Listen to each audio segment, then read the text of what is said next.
Bonjour tout le monde, j'espère que vous allez bien, bienvenue dans cette nouvelle vidéo. Vous l'avez vu avec le titre, on va parler aujourd'hui du Viltrox 27 mm f1.2 en monture X, la monture de chez Fujifilm. Bon, juste avant de commencer la vidéo, il y a il y a une belle pluie en fait qui s'abat sur mon Velux, donc à mon avis vous aurez une petite ambiance automnale, ça tombe bien vu la date de sortie de cette vidéo. Bref, Viltrox m'a envoyé ce 27 mm à sa sortie quasiment, donc en fait je dois bien avouer que j'ai un petit peu de retard, comme très souvent direz-vous, et j'ai shooté énormément avec ce 27 mm. Lorsque le 75 est sorti, il y a maintenant quelques mois, c'était en début d'année, je vous avais fait une vidéo qui est en description si tu souhaites la voir ou la revoir.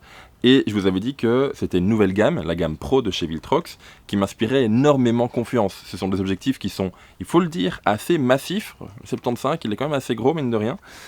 Mais personnellement, j'aime bien ces objectifs qui ont une plutôt bonne prise en main. Je suis adepte des boîtiers XH de chez Fujifilm. Ce ne sont pas les boîtiers les plus petits que du contraire. Ce sont des boîtiers avec une bonne grosse prise en main. Ça tombe bien, j'ai des grandes mains.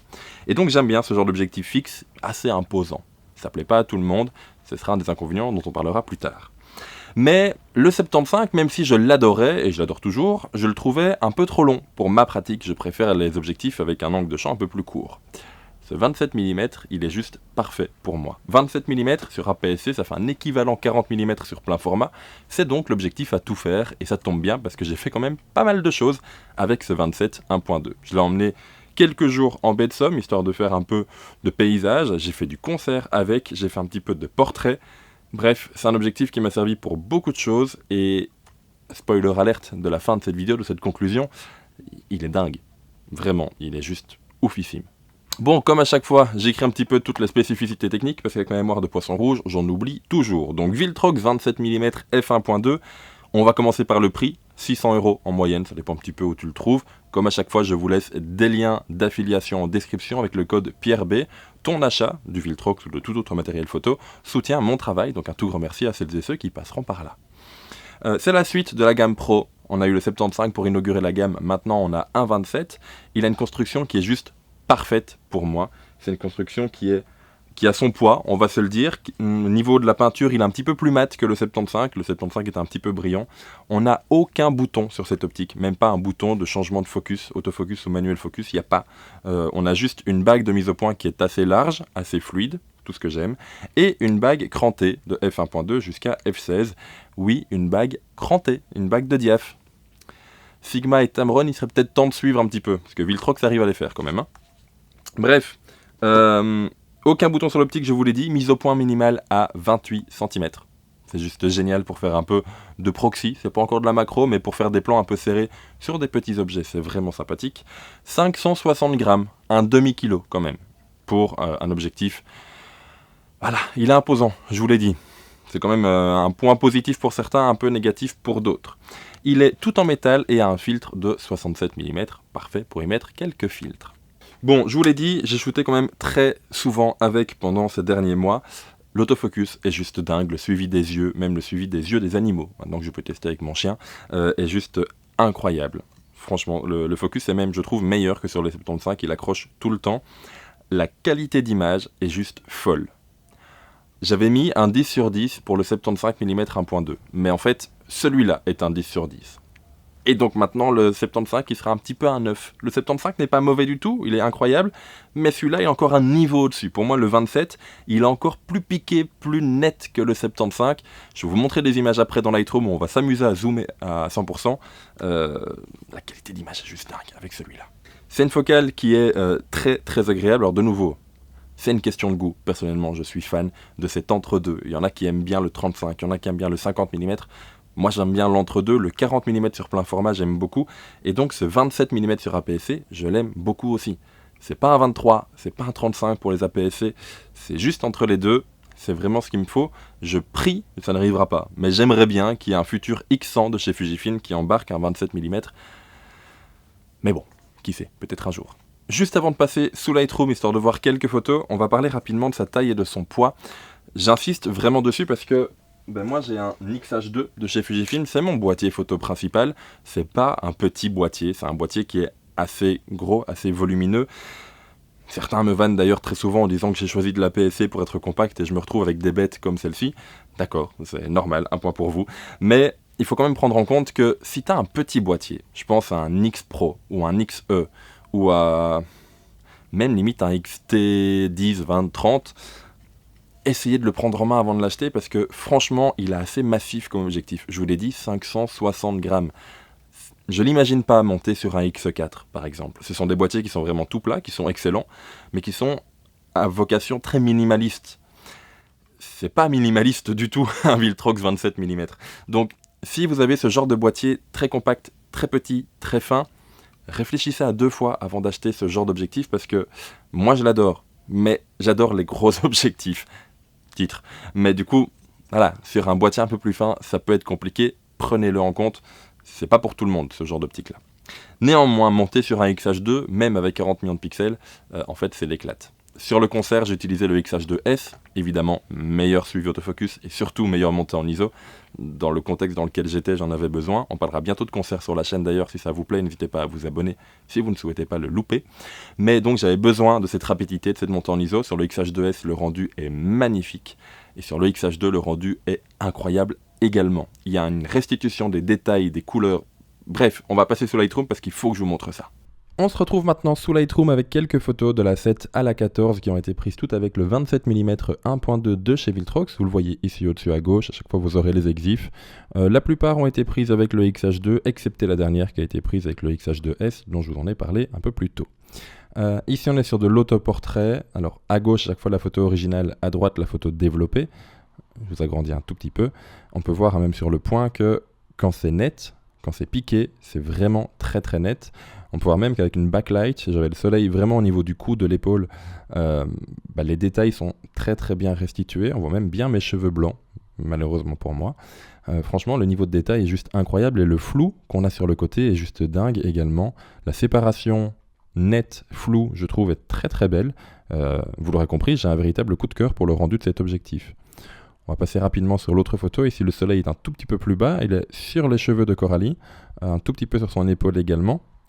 On peut voir au niveau de la restitution des détails, franchement, tous les cheveux qui sont là, on est sur du zoom à 100%, mais on pourrait même passer à du 200%. Tous les petits cheveux sont bien restitués. Pareil au niveau du détail, c'est vraiment très très bon. On a parlé du flou tout à l'heure. Là, on est vraiment en plein dedans. Le flou est juste magnifique sans être trop nerveux. C'est du grain que j'ai rajouté en post-production, il n'était pas présent de base. Sur du paysage, pareil. Ici, on est en baie de Somme, un spot qui est assez connu d'ailleurs. Voilà, de nouveau, la netteté est juste dingue. Alors, on a des bonnes conditions lumineuses. On était, je ne sais plus à quelle heure, presque midi. Donc, il y a quand même de bonnes lumières. Mais malgré ça, on peut voir que tout est bien restitué. Et pourtant, c'est une image qui fourmille de détails. Et l'avant, au niveau du flou, est très agréable, je trouve. Je vous parlais tout à l'heure de la distance minimale de mise au point.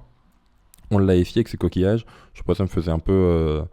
ça m'a un peu attiré le regard d'avoir ces coquillages au milieu de ces galets, d'avoir cette différence de texture et surtout cette différence de couleur. Mais voilà, ici on est à la mise au point minimale, ou en tout cas on n'est vraiment pas très loin. On a de nouveau un détail qui est juste dingue. Suivi des yeux, pour les propriétaires de chiens, vous savez que c'est toujours un peu une galère. Ici on a un chien qui est prêt à se secouer, donc j'ai eu juste une demi-seconde à peine pour faire la mise au point. Bon, c'est pas la plus belle photo du monde, elle a l'air un peu bizarre au lit ici, mais c'est pas très grave. On peut voir qu'il vient directement avec le XH2 pourtant, pas le S, avec le XH2, qui est pas le plus rapide du monde. Il vient directement mettre sa mise au point sur les yeux. Et alors là j'ai besoin de vous, mais j'ai cette impression d'avoir une espèce de bokeh tournant, ici un petit peu à la Helios. Alors je sais que ça peut arriver sur quelques optiques, mais ici j'ai vraiment eu cet aspect-là. Alors je ne sais pas si c'est l'herbe qui donne cet aspect, mais j'ai vraiment cette impression de tourbillon derrière le chien. J'ai besoin de votre avis en commentaire, parce que je ne sais pas si c'est juste mes yeux qui déconnent, ou s'il y a vraiment ça. Mais je ne l'ai pas retrouvé sur d'autres photos non plus. En même temps, j'ai pas vraiment fait attention. Rapidement, une autre photo de paysage, s'il peut passer à la suite. Un peu de lenteur parce que les photos sont sur un nouveau disque dur et donc il faut un petit peu de temps pour que ça arrive. On est ici de nouveau en baie de Somme donc, avec, moi j'ai pris cette photo pour la restitution des détails, de nouveau tous les brins d'herbe qu'on a ici, je trouve qu'ils sont, ça fourmille de détails, même au niveau de la chapelle, on a beaucoup de détails sur la façade, c'est quelque chose qui m'a vraiment impressionné en tout cas sur ce Viltrox 27, encore un peu plus même que sur le 75. Avant-dernière photo. Ça c'était juste pour avoir une bonne lumière dans la tronche et je trouve qu'il s'en sort plutôt bien. Et il y a moyen de rattraper, comme vous le voyez ici à droite, pas mal de détails, mais même de base, je trouve que le contraste est encore plutôt bon, alors qu'on a vraiment la lumière directement dans la lentille. Alors évidemment, on n'a plus rien au niveau du paysage, mais ça tombe bien parce qu'il n'y avait rien à voir. Et je trouve que la photo globale, même de base, a plutôt un bon feeling. Il n'y a pas de flair, il n'y a pas trop d'aberrations. Franchement, je trouve ça plutôt sympa. Et voilà, ici, dernière photo, donc j'avais pris une mauvaise en fait qui était prise au 75, celle-ci est prise au 27. J'ai bien aimé ce combo d'ailleurs 27-75 pendant un concert, je trouvais ça vraiment très complémentaire. Bref, donc ici le 27, toujours avec le XH2S, vous voyez les exifs ici au-dessus, et on a de base un sujet qui est vraiment, de nouveau, bourré de détails. Hop, je vais même essayer de zoomer à 200% sur Corallien. Tant au niveau de la guitare que de sa chemise qui fourmille de petits détails.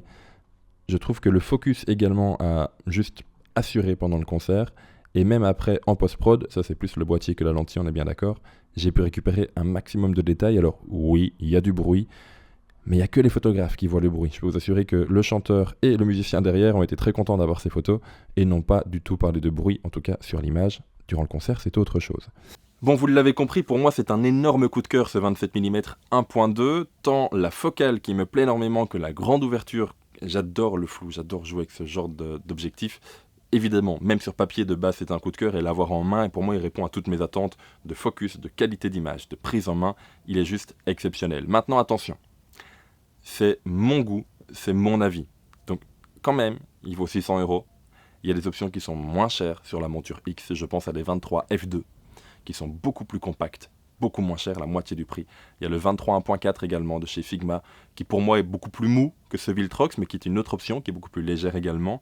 On a le 23 1.4 de chez Fujifilm, on a le 33 1.4 de chez Fujifilm, et puis évidemment, on a le 27 mm 2.8 de chez Fujifilm, qui est un pancake, qui est vraiment tout petit. Je ne l'ai malheureusement pas ici pour vous le montrer, mais c'est vraiment... le but d'un pancake, c'est d'avoir un objectif qui est vraiment tout fin, tout fin, tout fin. Donc on est bien loin de ce genre d'optique monstrueuse. Donc, moi je l'adore, parce que c'est mon genre d'optique, mais c'est pas parce que moi je vous le conseille là maintenant en vidéo que forcément ça va t'aller. Donc j'insiste vraiment, réfléchissez avant de l'acheter, parce que c'est une optique qui est assez encombrante, qui a son poids et qui va pas correspondre à tout le monde. Néanmoins, si ça ne te fait pas peur et que tu aimes bien ce genre de focale et de grandes ouvertures, foncez, il est incroyable. Et pour moi c'est un des meilleurs objectifs que j'ai au niveau qualité d'image. Je parle souvent du 50-140 de chez Fuji qui a une qualité qui est juste incroyable. Pour moi, ce 27 joue dans la même cour, voire même un petit cran au-dessus. Donc, clairement, si t'aimes bien ce genre d'optique et de grandes ouvertures, fonce. Si ça te plaît, passe par les liens en description avec le code créateur Pierre B. Ton achat soutiendra mon travail. Encore un tout grand merci à celles et ceux qui passeront par là. Et puis, ça fonctionne également pour d'autres matériels. Bref, ce 27 mm, je vous le conseille, mais n'oubliez pas de réfléchir avant de l'acheter. Bref, nous on se retrouve très rapidement pour de nouvelles vidéos, j'espère que celle-ci t'aura plu, et si c'est le cas, n'hésite pas à laisser un petit pouce bleu, et pourquoi pas à t'abonner si ce n'est pas encore le cas. En attendant d'autres vidéos, n'oubliez pas de sortir, faire des photos, faire des vidéos, mais surtout faire ce que vous aimez, c'est le plus important. Et puis à la prochaine tout le monde, ciao.